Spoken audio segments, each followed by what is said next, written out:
എന്തൊക്കെയാണ് തൈറോയിഡിന്റെ ലക്ഷണങ്ങൾ ഉണ്ടാവുക? കാരണമില്ലാതെ തൈറോയിഡ് കോശങ്ങൾ നീങ്ങുന്ന ഒരവസ്ഥ ഉണ്ടാവാറുണ്ട്. അതേപോലെ ഈ തൈറോയിഡ് ഉണ്ടെങ്കിൽ മുഴ ഉണ്ടാവണമെന്ന് നിർബന്ധമുണ്ടോ? സ്ത്രീകൾക്കാണ് കൂടുതലായിട്ടും ഈ തൈറോയിഡിന്റെ പ്രശ്നം കാണാറുള്ളത്. PCOD ഇല്ലെങ്കിൽ പോലും മെൻസസ് കറക്റ്റ് ആയിട്ട് ഇല്ലാത്തതിന് തൈറോയിഡ് ഒരു കാരണമായിരിക്കാം. വീക്കം വന്നാൽ അത് വേറെ എന്തെങ്കിലും പ്രശ്നമായിരിക്കും, അല്ലെങ്കിൽ ചിലപ്പോൾ ഈ പറഞ്ഞ പോലെ മുഴ ചിലപ്പോൾ ക്യാൻസർ ആയിരിക്കും.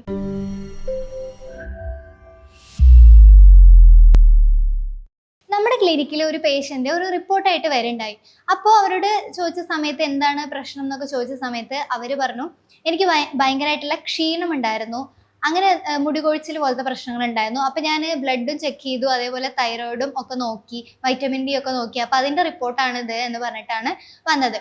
അപ്പം ഇതിൽ തൈറോയിഡിൻ്റെ ഫ്ലക്ച്വേഷൻസ് കാണിക്കുന്നുണ്ട്, പക്ഷെ എനിക്കങ്ങനെ വേറെ പ്രത്യേകിച്ച് പ്രശ്നങ്ങളൊന്നും ഇല്ലല്ലോ, അല്ലെങ്കിൽ ഈ പറയുന്ന പോലത്തെ മുഴയും കാര്യങ്ങളൊന്നും ഇല്ലല്ലോ, അങ്ങനെയാണ് ആ പേഷ്യന്റ് ചോദിച്ചത്.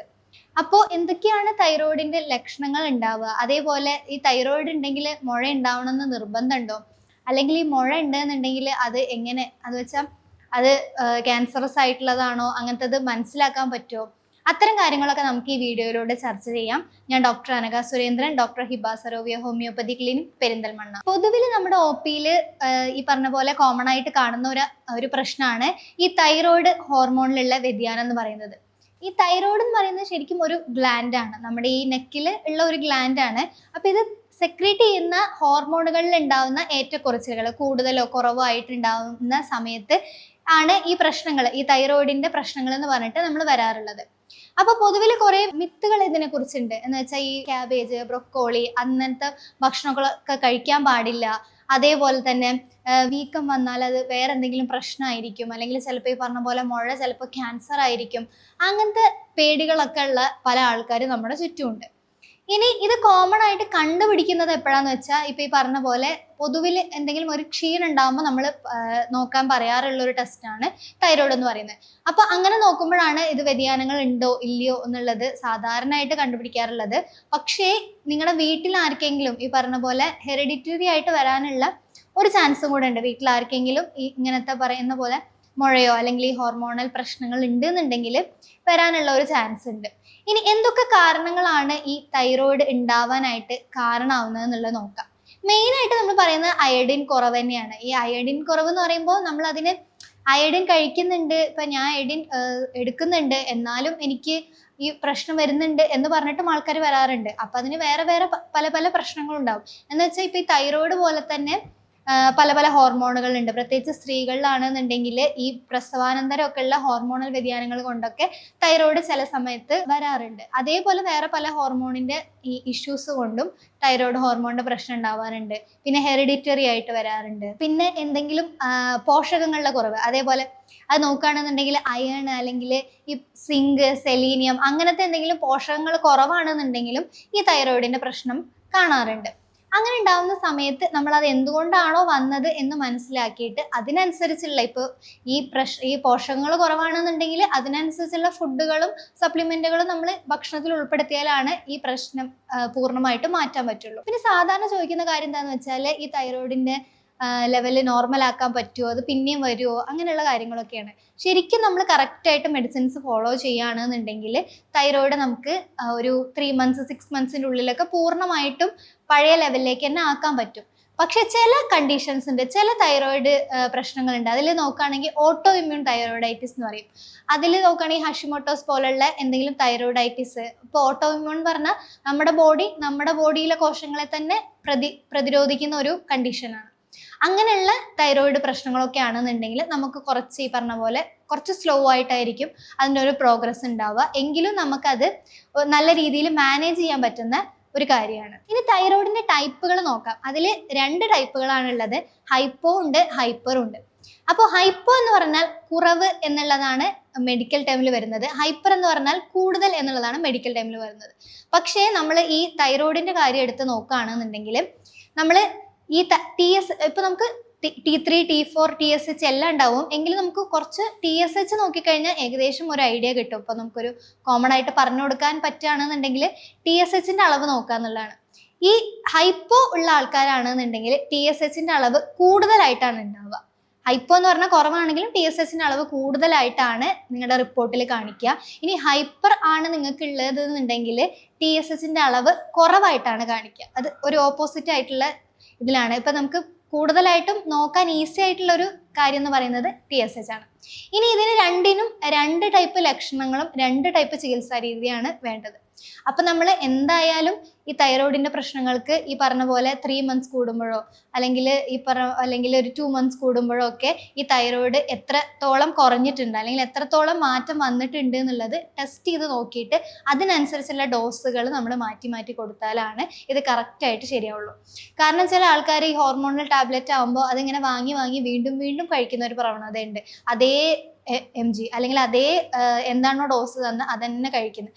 അങ്ങനെ അല്ലാണ്ട് ടെസ്റ്റ് ചെയ്ത് നോക്കിയിട്ട് എത്ര വ്യത്യാസം വന്നിട്ടുണ്ട്, എന്ത് വ്യത്യാസമാണ് ഉള്ളത്, അതൊക്കെ മനസ്സിലാക്കിയതിന് ശേഷം മാത്രമേ മെഡിസിൻസ് അടുത്തടുത്ത ഫോളോ അപ്പ് കഴിക്കാൻ പാടുള്ളൂ. ഇനി തൈറോയിഡിന്റെ പ്രശ്നം എന്ന് പറയുമ്പോൾ ഇപ്പൊ ഈ 2 പ്രശ്നത്തിലും 2 തരത്തിലുള്ള ലക്ഷണങ്ങളാണ് കാണിക്കുക.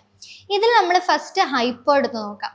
ഹൈപ്പോയിലാണെന്നുണ്ടെങ്കിൽ നിങ്ങൾക്ക് ഇതേപോലെ ക്ഷീണവും തളർച്ചയും ഉണ്ടാവാം, മുടി കൊഴിച്ചിലിന്റെ പ്രശ്നം ഉണ്ടാവാം, ആർത്തവത്തിന്റെ പ്രശ്നം. സ്ത്രീകൾക്കാണ് കൂടുതലായിട്ടും ഈ തൈറോയിഡിന്റെ പ്രശ്നം കാണാറുള്ളത്. അപ്പൊ മെൻസസ് ഇറഗുലർ ആയിട്ട് വരുന്നത്, കറക്റ്റ് ആയിട്ട് വരാം. ഇപ്പൊ PCOD ഇല്ലെങ്കിൽ പോലും മെൻസസ് കറക്റ്റ് ആയിട്ട് ഇല്ലാത്തതിന് തൈറോയിഡ് ഒരു കാരണമായിരിക്കാം.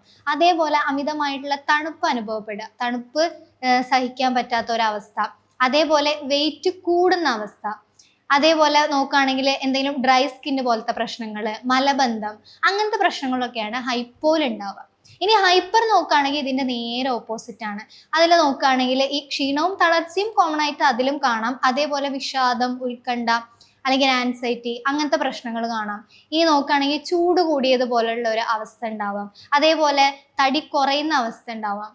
പിന്നെ നോക്കുകയാണെങ്കിൽ വയറ്റിന്ന് ഇടയ്ക്കിടയ്ക്ക് പോവുക, അല്ലെങ്കിൽ ഇപ്പം മറ്റതിൽ കോൺസ്റ്റിപ്പേഷൻ പറഞ്ഞ പോലെ ഇതിൽ അതിൻ്റെ ഓപ്പോസിറ്റ് ആയിട്ട് കുറച്ചും കൂടെ ലൂസായിട്ട് പോവുക, അല്ലെങ്കിൽ ഇടയ്ക്കിടയ്ക്ക് ടോയ്ലറ്റ് പോവുക, അങ്ങനത്തെ പ്രശ്നങ്ങളായിരിക്കും ഹൈപ്പറിൽ കാണുന്നുണ്ടാവുക. പിന്നെ പുറമേ ഉള്ള ലക്ഷണങ്ങൾ നോക്കുകയാണെന്നുണ്ടെങ്കിൽ നമ്മൾ പറയുന്ന പോലെ എന്തെങ്കിലും ഒരു വീക്കം അല്ലെങ്കിൽ ഒരു മുഴ നമ്മുടെ ഈ നെക്കിൻ്റെ ഈ ഭാഗത്തായിട്ട് കാണുക. അത് പെട്ടെന്ന് ശ്രദ്ധയിൽപ്പെടാത്ത ഒരു കാര്യമാണ്. അങ്ങനത്തെ മുഴകൾ കാര്യങ്ങൾ ഉണ്ടെന്നുണ്ടെങ്കിലും ഈ പറഞ്ഞ പോലെ അത് ബിനൈൻ ആണോ അല്ലെങ്കിൽ അത് കുഴപ്പമില്ലാത്ത മുഴയാണോ അല്ലെങ്കിൽ ക്യാൻസർ ആവാൻ സാധ്യതയുണ്ടോ, അതൊക്കെ നമുക്ക് നോക്കി കണ്ടുപിടിച്ച് അതിനനുസരിച്ചുള്ള ട്രീറ്റ്മെന്റ് ഒക്കെ എടുക്കാവുന്നതാണ്. ഇനി എന്തുകൊണ്ടാണ് ഈ മുഴകൾ വരുന്നത് എന്നുള്ളത് നോക്കാം. ഈ പറഞ്ഞ പോലെ ഈ തൈറോയിഡിന്റെ പ്രവർത്തനം കുറച്ചും കൂടെ വേഗത്തിലാക്കുന്ന സമയത്തോ അല്ലെങ്കിൽ ഈ ഹോർമോൺ വ്യതിയാനങ്ങൾ ഉണ്ടാകുമ്പോഴോ മുഴ ഉണ്ടാവാറുണ്ട്. ചില ആളുകൾക്ക് കാരണമില്ലാതെ തന്നെ, ഇപ്പൊ നമ്മൾ ക്യാൻസർ കാരണമില്ലാതെ ഉള്ള ഓവർ ഗ്രോത്ത് ആണെങ്കിൽ അതേപോലെ കാരണമില്ലാതെ തൈറോയിഡ് കോശങ്ങൾ നീങ്ങുന്ന ഒരവസ്ഥ ഉണ്ടാവാറുണ്ട്. പിന്നെ നോക്കുകയാണെങ്കിൽ ഓട്ടോ ഇമ്മ്യൂൺ തൈറോയിഡൈറ്റിസിൽ ഈ പറഞ്ഞ പോലത്തെ മുഴകൾ ഉണ്ടാവാറുണ്ട്. അപ്പൊ ഈ മുഴകൾ എന്ന് പറഞ്ഞാൽ ഇത് മുഴകൾ ചുരുങ്ങി പോകുന്നതാണോ അല്ലെങ്കിൽ മുഴകളുടെ സൈസ് കുറയ്ക്കാൻ പറ്റുമോ അല്ലെങ്കിൽ സർജറി തന്നെ വേണോ, അങ്ങനത്തെ കാര്യങ്ങളൊക്കെ പല ആൾക്കാരും ചോദിക്കാറുണ്ട്. നമ്മൾ കറക്റ്റ് ആയിട്ടുള്ള മെഡിസിൻസ് ഫോളോ ചെയ്യുകയാണെന്നുണ്ടെങ്കിൽ ഈ മുഴയുടെ പ്രശ്നവും നമുക്ക് മാറ്റാനായിട്ട് പറ്റും. ഇനി തൈറോയിഡിന് എന്തെങ്കിലും വീക്കം ഉണ്ടെങ്കിൽ, ഇപ്പൊ തൈറോയിഡൈറ്റിസ് എന്ന് പറയും, അങ്ങനത്തെ കണ്ടീഷൻസ് ഉണ്ടെങ്കിൽ ഈ പറഞ്ഞ പോലെ മുഴ ഉണ്ടാവാം. അല്ലെങ്കിൽ തൈറോയിഡിൽ എന്തെങ്കിലും സിസ്റ്റുകൾ, ഈ പറഞ്ഞ പോലെ എന്തെങ്കിലും ഒരു ദ്രാവകമുള്ള അല്ലെങ്കിൽ എന്തൊരു വെള്ളമുള്ള എന്തെങ്കിലും മുഴകൾ ഉണ്ടെന്നുണ്ടെങ്കിലും പുറമെ ഒരു മുഴയായിട്ട് തന്നെയാണ് കാണുക. അപ്പൊ നമുക്കത് FNAC പോലുള്ള ടെസ്റ്റുകളൊക്കെ ചെയ്ത് നോക്കാം.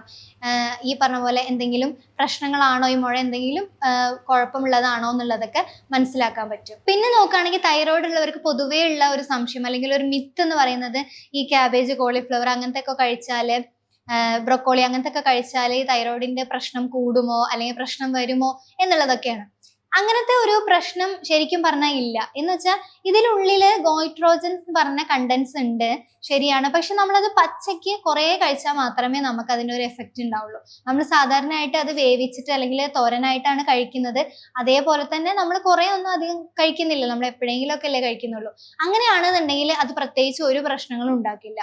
ഇനി എന്തൊക്കെ ഭക്ഷണങ്ങൾ ഒഴിവാക്കണം നോക്കുകയാണെന്നുണ്ടെങ്കിൽ പ്രത്യേകിച്ച് നമ്മൾ ബേക്കറിയിൽ നിന്ന് വാങ്ങിക്കുന്ന എല്ലാ ഫുഡുകളും, ട്രാൻസ് ഫാറ്റുകൾ അടങ്ങിയിട്ടുള്ളതും പ്രിസർവേറ്റീവ് അടങ്ങിയിട്ടുള്ള എല്ലാ ഫുഡുകളും ഒഴിവാക്കണം. അതിൽ ഈ പറഞ്ഞ പോലെ വറുത്തതും പൊരിച്ചതും അല്ലെങ്കിൽ പിസ്സ അങ്ങനത്തെ, ബർഗർ, അതേപോലെ ഈ മൈദ കൊണ്ടുണ്ടാക്കിയ ഭക്ഷണങ്ങൾ, അങ്ങനത്തെ ഭക്ഷണങ്ങളൊക്കെ എന്തായാലും ഒഴിവാക്കണം. ഇതിലുള്ള പ്രിസർവേറ്റീവ്സും കാര്യങ്ങളൊക്കെ ഈ തൈറോയിഡിന്റെ വീക്കം കൂട്ടാനൊക്കെ ആയിട്ട് ഒരു കാരണമാവുന്നുണ്ട്. ഇനി അടുത്തതായിട്ട് ഈ പറഞ്ഞ പോലെ മൈദ അല്ലെങ്കിൽ സ്വീറ്റ് ആയിട്ടുള്ള ഐറ്റംസ്, ഇപ്പൊ കേക്ക്, അതേപോലെ ചോക്ലേറ്റ്, അതേപോലെ മധുരമുള്ള ഐറ്റംസ് കൂടുതലായിട്ട് കഴിക്കുന്നത് ഒഴിവാക്കണം.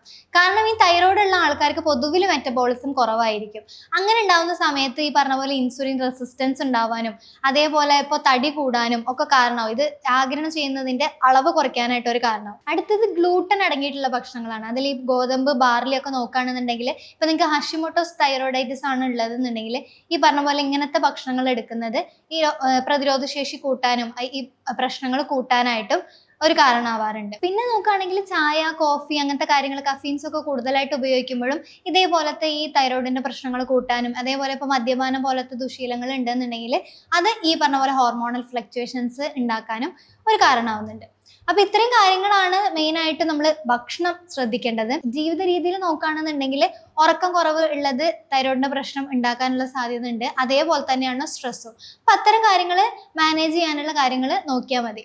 ഇനി നിങ്ങൾക്ക് ഈ തൈറോയിഡിന്റെ പ്രശ്നമുണ്ട്, നിങ്ങൾ തൈറോയിഡ് ചെക്ക് ചെയ്ത സമയത്ത് ഇതേപോലെ കുറവോ കൂടുതലോ കാണിക്കുന്നുണ്ട്, ഇത് കറക്റ്റായിട്ട് കൊണ്ടുവരാൻ കഴിയുമോ അല്ലെങ്കിൽ ലെവലിൽ കൊണ്ടുവരാൻ കുറേ മരുന്ന് കഴിക്കേണ്ടി വരുമോ എന്ന് പേടിച്ചിരിക്കുകയാണെന്നുണ്ടെങ്കിൽ നിങ്ങൾക്ക് ധൈര്യമായിട്ട് നമ്മളെ കോൺടാക്ട് ചെയ്യാം. നമുക്ക് ഇതിനുള്ള മെഡിസിൻസ് അവൈലബിൾ ആണ്. ഇപ്പൊ നിങ്ങൾ കൺസൾട്ടേഷൻ എടുക്കാൻ ആഗ്രഹിക്കുന്നുണ്ടെങ്കിൽ താഴെ കൊടുത്തിരിക്കുന്ന നമ്പറിൽ ബന്ധപ്പെടാവുന്നതാണ്. പുതിയൊരു വീഡിയോയുമായിട്ട് വീണ്ടും വരാം.